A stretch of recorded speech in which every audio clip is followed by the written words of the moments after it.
নমস্তুভ্যং বিরূপাক্ষং নমস্তে দিব্যচক্ষুষে নমো পিনাকহস্তায় বজ্রহস্তায় বৈ নমঃ নমো ত্রিশূলহস্তায় দণ্ডপাশাসিপাণয়ে নমো ত্রৈলোক্যনাথায় ভূতানাং পতয়ে নমঃ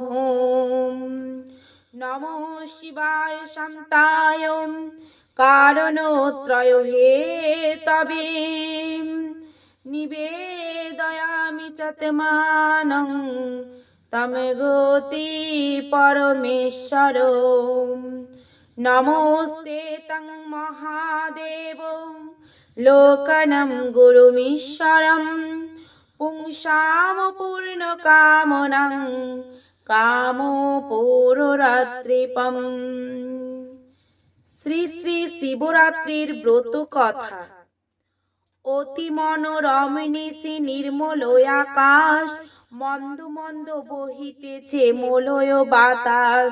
কিবা শোভা অপরূপ কৈলাস পর্বতে, তুলনা পারে না দিতে কেহ ত্রিজগতে। বৃক্ষ সব ফল ফুলে সদা সুশোভিত, কোকিলেরও কুহু সুরে সদা মুখরিত। পদ্মবনে প্রস্ফুটিত পদ্ম সুশোভন, অলিকুল সদা সেতা করে গুঞ্জরণ। সদা সেতা নৃত্য করে অপ্সরা সকলে, সুমধুর গান করে গন্ধর্ব সকলে। বেদগান করে যত মুনি ঋষিগণ, কারে সাধ্য পারে তার করিতে বর্ণন। পার্বতী ও মহেশ্বর বসিয়া সেখানে, আনন্দে ছিলেন দোহে নানা আলোচনে। সহসা জিজ্ঞাসা করে দেবী দাক্ষায়ণী, বল প্রভু কিসে তুষ্ট হবেন আপনি। সাধু সাধু বলি কহে দেব পঞ্চানন, মন দিয়া শুনো তবে তাহার বিবরণ। ব্রত পূজা যত কিছু রয়েছে শাস্ত্রেতে, শিবরাত্রি তুল্য ব্রত নাহিতে জগতে। এই পুণ্যময় ব্রত করে যেই জন, দেহ অন্তে শিবলোকে করে আগমন। পার্বতী জিজ্ঞাসা করে দেব মহেশ্বরে, ব্রতের বিধান প্রভু বলুন আমারে। শিব কহে হে পার্বতী শুনো বলি তবে, ব্রত পূর্ব দিনে ব্রতী হবি সন্ন খাবে। বিছানায় শোবে নাই শয়নের কালে, শয়ন করিবে ব্রতী খড় ও বা কম্বলে। শিবরাত্রি দিনে ব্রতী রবে উপবাসী, সন্ধ্যাকালে বসিবে কো পূজা স্থানে আসি। গঙ্গা মাটি বিল্ব পত্র ফুল গঙ্গা জল, দধি দুগ্ধ ঘৃত মধু রাখিবে সকল। সুপক কদলী ফল সঙ্গেতে রাখিবে, সাধ্য মত নৈবেদ্যাদি সঙ্গেতে আনিবে। ধূপ প্রদীপ জ্বালি রাখিবে তথায়, তারপর ভক্তি ভরে বসিবে পূজায়। গঙ্গা মাটি দিয়ে ব্রতী যতন করিয়ে, চারি শিব গঠন করিবে তাহা দিয়ে।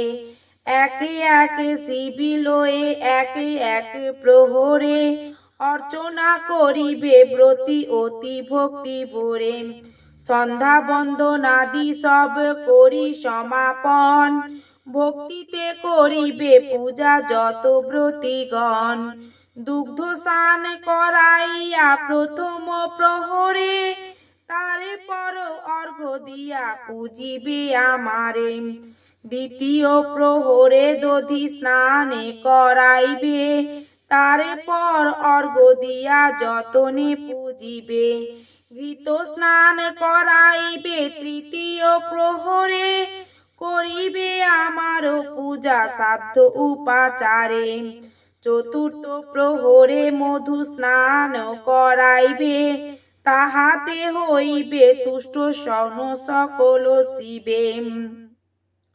অবশ্য করিবে সবে রাত্রি জাগরণ, পরের দিনে ব্রত কথা করিবে শ্রবণ।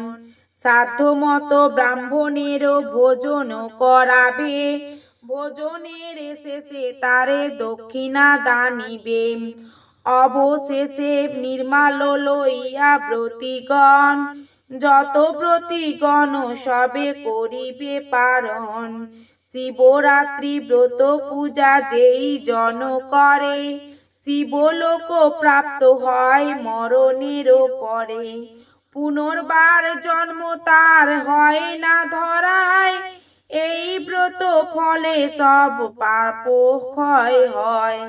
দান যজ্ঞ পূজার্চনা আর তপস্যাতে, এ ব্রতেরও কিছু ফল না পারে লোভিতে। শিবরাত্রি ব্রত ফলে দেব গজানন, সপ্তদ্বীপা পৃথিবীর হয়েছে রাজন। শুনো শুনো এবে গিরিরাজেরও তনয়া, ব্রতেরও মাহাত্ম্য বলি শুনো মন দিয়া। বারাণসী ধামে মাঝে শুনো ওহে সতী, খর্বাকৃতি এক বেদ করিত বসতি। চক্ষু আর কেশে তার পিঙ্গল বরণ, গাত্রবর্ণ কালো আর হিংসা পরায়ণ। হিংসা সে করিত সে সদা সব প্রাণীগণে, অস্ত্রাদিতে পূর্ণ ছিল তাহার ভুবনে। একই দিন সেই বেদ বন মধ্যে গেল, নানাবিধ পশু হত্যা সেখানে করিল। মাংস ভার লয়ে কাঁধে সে বেদ তখন, গৃহে ফিরিবার তরে করিল গমন।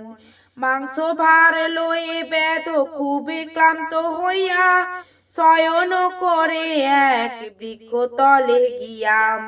কিছুক্ষণ মধ্যে বেদ নিদ্রিত হইল, হেন কালে সূর্যদেব অস্তাচলে গেল।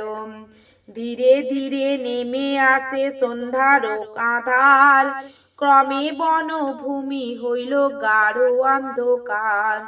অকস্মাৎ সে বেদের নিদ্রা ভঙ্গ হইল, তাড়াতাড়ি বৃক্ষ তলে উঠিয়া বসিল। ঘোর অন্ধকার কিছু দেখা নাহি যায়, কি করিবে বেদরাজ হইল নিরুপায়। বন মধ্যে শোনা গেল বাঘের গর্জন, ভয় পেয়ে বৃক্ষে বেদ উঠিল তখন। ভাগ্যক্রমে সেই বৃক্ষ বিল্ব বৃক্ষ ছিল, অতি কষ্টে বেদ সেই বৃক্ষেতে উঠিল। বৃক্ষ শাকে মাংস ভার যতনে বাঁধিয়া, বৃক্ষ পরে ভয়ে বেদ রহিল বসিয়া।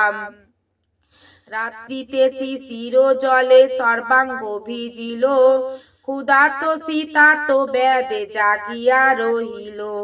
বৃক্ষ মূলে শিবলিঙ্গ ছিল প্রতিষ্ঠিত, এক বিল্ব পত্র তাহে পইল পতিত। বেদ গাত্র স্পর্শে এক পত্র ভগ্ন হইল, হিমবিন্দু সহ তারা লিঙ্গে পড়েছিল। শিব চতুর্দশী তিথি সেই দিন ছিল, ব্রতের পুণ্যের ফল সে বেদ লোভিল। বেদ প্রতি তুষ্ট আমি হইনু তখন, পরের দিন গৃহে বেদ করিল গমন। ব্রতের পুণ্যের ফল সে বেদ লোভিল, বেদ প্রতি তুষ্ট আমি হইনু তখন, পরের দিন গৃহে বেদ করিল গমন। এইভাবে একে একে দিন কেটে যায়, উপস্থিত হইল বেদের অন্তিম সময়। যমদূত আসি তথা উপস্থিত হইল, দৃঢ় পাশে বাঁধিবারে উদ্যত হইল। হেন কালে শিবদূত গিয়া সেই স্থানে, বাধা দান করে তারা যমদূত গণে। শিবদূত যমদূতে কলহ বাঁধিল, শিবদূত শেষে বেঁধে কৈলাসে আনিল। দ্বারপাল ছিল নন্দী কৈলাসপুরীতে, যমদূত গণে তারে লাগিল বলিতে। এই ব্যাধি ছিল পুরো জীব হিংসাকারী, ধর্মকর্ম মানে নাই সদা পাপাচারী। হেন মহাপাপী ব্যাধ কিসের কারণ, দেহ আনতে শিবলোকে করে আগমন। যমদূত গণে নন্দী করিয়া সান্ত্বনা, একে একে পূর্ব কথা করিল বন্দনা। নিরুপায় ব্যাধি শিব চতুর্দশী দিনে, কিরূপেতে ব্রত করেছিল ঘোর বনে। মহাপাপী এই ব্যাধ মিথ্যা কথা নয়, তথাপি ব্রতের ফলে এসেছ হেতায়। শুনিয়া ব্রতের কথা যমদূতগণ, মহানন্দে যমলোকে করিল গমন। অতঃপর মহাদেব বলেন উমারে, শিবরাত্রি ব্রত কথা বলিনু তোমারে। শুনিয়া পার্বতী ইহা প্রশংসা করিল, সকলের কাছে তাহা প্রকাশ করিল। ব্রতের মাহাত্ম্য শুনি দেব ঋষিগণ, মর্তধামে সেই ব্রত করে প্রচারণ। শিবের সমান আর দেব কেহ নাই, অশ্বমেধ সম যোগ্য আর যোগ্য নাই। গঙ্গা তুল্য তীর্থ নাই জানিবে কে মনে, শিবরাত্রি সম ব্রত নাই ত্রিভুবনে। শিব রহস্য এই পুণ্যব্রত কথা, সংস্কৃত ভাষাতে ইহা রহিয়াছে গাথা। তাহা হইতে সংগ্রহ করিয়া সযতনে, শিবরাত্রি ব্রত কথা শক্তিপদ ভনে। শিব রাম শিব দুর্গা বল ভাই সবে, এ ভব বন্ধন মুক্ত অবশ্য হইবে। জয় শিব শম্ভু।